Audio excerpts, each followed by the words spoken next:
The suppression of monasteries refers to various events at different times and places when monastic foundations were abolished and the possessions were appropriated by the state. Motivations: the monasteries, being landowners who never died and whose property was therefore never divided among inheritors, tended to accumulate and keep considerable lands and properties, which aroused resentment and made them vulnerable to governments confiscating the properties at times of religious or political upheaval, whether to fund the state or to conduct land reform. Monasteries are most likely to undergo such a fate when coming under a Protestant or secularist regime. However, Catholic monarchs and governments are also known to have taken such steps at some times and places. Similar confiscations also happened in Buddhist countries. There are also known cases of specific monastic orders being suppressed by the Catholic Church itself, such as the suppression of the Jesuiti by Pope Clement IX in 1668. Suppression by place. America. California. After Mexico gained independence from Spain in the 1830s, there was a move to secularize the monastic Spanish missions in California, then part of Mexico. As with other such cases, the missions were considered to have gained too much land and power, and had been very dominant in the society of Spanish-ruled California. Asia. China. In 845, the Chinese Emperor Wuzong of Tang suppressed thousands of Buddhist monasteries and confiscated the considerable properties. The emperor's combined economic and religious motives for this act have many similarities to those of Western rulers taking a similar step towards Catholic or Orthodox monasteries. Mongolia. Like Buddhist and Christian monasteries elsewhere, the Mongolian monasteries have since the 16th century acquired riches and secular dependence, gradually increasing the wealth and power. By the beginning of the 20th century, Outer Mongolia had 583 monasteries and temple complexes, which controlled an estimated 20% of the country's wealth. Following the Mongolian Revolution of 1921, authorities of the new Mongolian People's Republic entered into a prolonged struggle with the Buddhist Church in general and the monasteries in particular. In 1938, amid accusations that the church and monasteries were trying to cooperate with the Japanese, who were promoting a pan-Mongol puppet state, this culminated with the remaining monasteries being dissolved, the property seized, and the monks secularized, interned or executed. Those monastic buildings that had not been destroyed were taken over to serve as local government offices or schools. Only the Ganden Monastery, with a community of 100 monks, was kept open in Ulaanbaatar as the country's sole monastery, more for international display than functionality. Following the Mongolian Revolution of 1990, some monasteries were reopened. Europe. Austria. The Edict on Idol Institutions was one of more than 10,000 ordinances issued by Joseph II, Holy Roman Emperor, pertaining to religious issues. Promulgated in 1780, it outlawed contemplative monastic orders. The act permitted only monastic orders that dealt with teaching, nursing and other practical work within the Holy Roman Empire. The number of monks dropped from 65,000 to 27,000.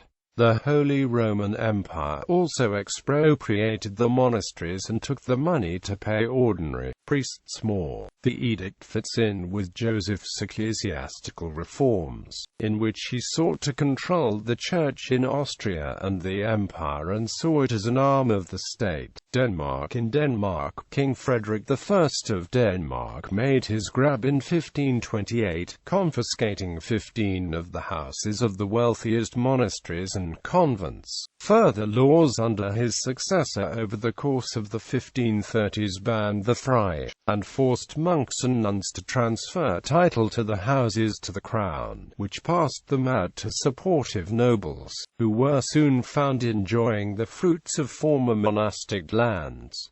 Danish monastic life was to vanish in a way identical to that of Sweden. England. The dissolution of the monasteries was the administrative and legal processes between 1536 and 1541 by which Henry VIII disbanded monasteries, priories, convents and friaries in England, Wales and Ireland, appropriated their income, disposed of their assets and provided for the former members. He was given the authority to do this in England and Wales by the Act of Supremacy, passed by Parliament in 1534, which made him supreme head of the Church in England, thus separating England from papal authority, and by the First Suppression Act and the Second Suppression Act. Although some monastic foundations dated back to Anglo-Saxon England, the overwhelming majority of the 825 religious communities dissolved by Henry VIII owed their existence to the wave of monastic enthusiasm that had swept England and Wales in the 11th and 12th centuries, in consequence of which religious houses in the 16th century controlled appointment to about a third of all parish benefices, and disposed of about half of all ecclesiastical income. The dissolution still represents the largest legally enforced transfer of property in English history since the Norman conquest. France. In an attempt to address the financial crisis, the Assembly declared, on the 2nd of November 1789, that the property of the Church was at the disposal of the nation.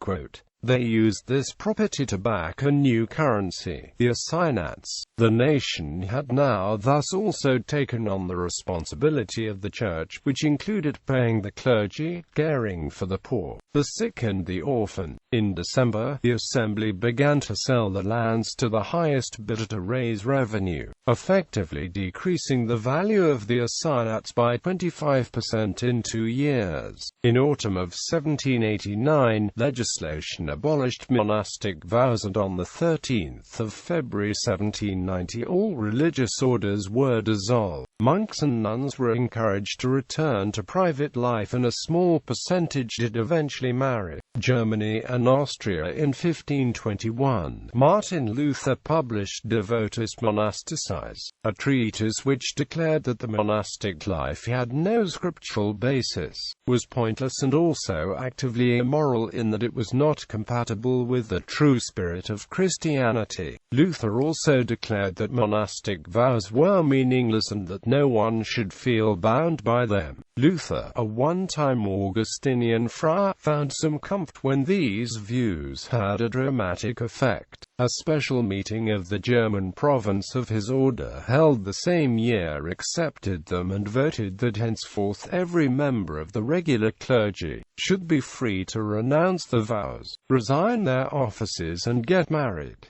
At Luther's home monastery in Wittenberg, all the friars, save one, did so. After the Peace of Westphalia in 1648, the Protestant princes confiscated the estates of the monastic orders in the lands. Under the influence of Josephinism was undertaken the laicization of several monastic foundations in Catholic parts of Germany, Austria and Hungary. Portugal. After the Portuguese Civil War, on the 28th of May 1834, decree from Joaquim Antonio de Aguirre nationalized the land of over 500 monasteries. Romania. The law on the secularization of monastery estates in Romania was proposed in December 1863 by Domnitor Alexandru Ioan Cuza and approved by the Parliament of Romania. By its terms, the Romanian state confiscated the large estates owned by the Eastern Orthodox Church in Romania. Russia. In 1917, the Bolsheviks confiscated, without compensation, the estates of the churches and the monasteries.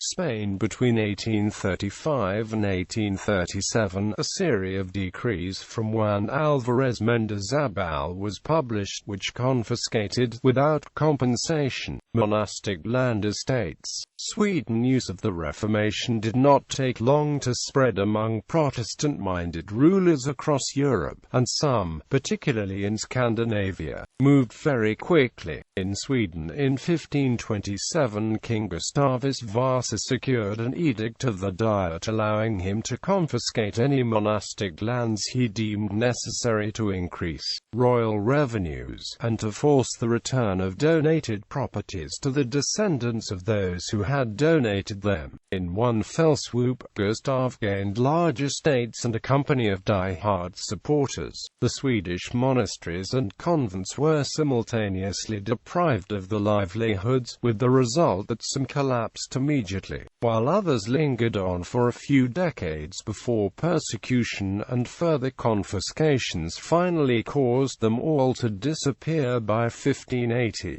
Switzerland. In Switzerland, too, monasteries came under threat. In 1523 the government of the city-state of Zurich pressured nuns to leave the monasteries and marry, and followed up the next year by dissolving all monasteries in its territory, under the pretext of using the revenues to fund education and help the poor. The city of Basel followed suit in 1529 and Geneva adopted the same policy in 1530.